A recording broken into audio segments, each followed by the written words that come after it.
depuis 2009, depuis le lendemain de 2008. Hein. On m'explique que ça va éclater. J'ai même écrit un livre en 2009 qui s'appelait La dernière bulle, bon, qui montrait qu'on allait avoir la bulle des dettes publiques, etc. Donc j'ai cru moi aussi à la grande crise financière, puis elle n'arrive pas. Hein, elle n'arrive pas, pourquoi? Parce que le système est quand même excessivement puissant et excessivement vertueux. Alors, on pousse la boule devant, hein, on s'endette, mais personne n'a intérêt à ce que le système collapse. Les Chinois, moins que personne. Les Chinois, moins que personne.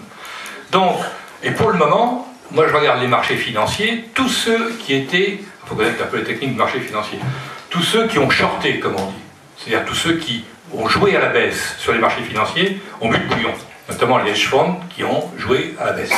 Ils se font prendre à contre-pied à chaque fois. Hein, c'est comme ceux qui jouent le dollar à la baisse, il remonte, et quand ils le jouent à la hausse, il baisse. Bon. Et nous avons un dernier phénomène, c'est Trump. Trump, il vient de mettre au point une réforme fiscale, je peux vous dire, c'est une vraie bombe. Hein.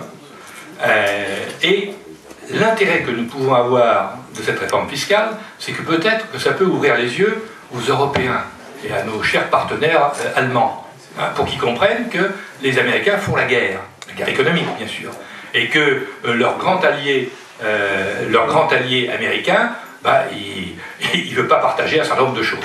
Alors, est-ce que Mme Merkel va le comprendre? Est-ce que, quand il va y avoir l'offensive sur Airbus, hein, parce qu'il va y avoir une offensive judiciaire sur Airbus, hein, avec un objectif, casser Airbus. Bon. Est-ce que Mme Merkel, qui est très attentive à Airbus, parce que Mme Merkel se préoccupe de l'industrie, évidemment l'industrie c'est le support de l'Allemagne.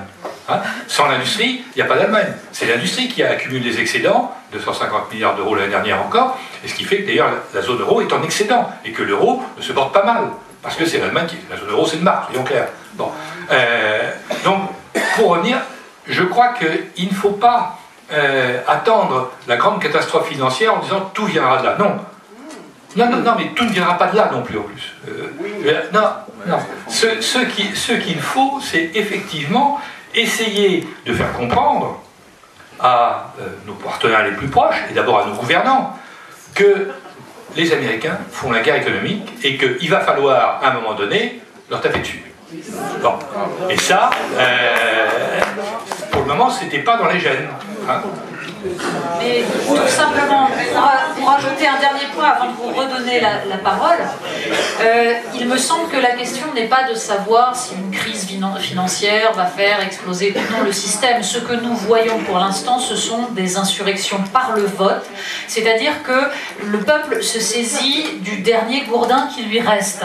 Philippe Muret avait eu cette image en 2002, au lendemain du 21 avril, il avait expliqué que quand on donne un gourdin au peuple, il tape comme un sourd sur le système qui a voulu l'opprimer, et qu'il se saisit du premier gourdin qui lui vient, ce qui ne signifie pas qu'il soit gourdiniste. Ça ne signifie pas, disait Philippe Muret, qu'il veuille que ce soit ce gourdin-là qui gouverne.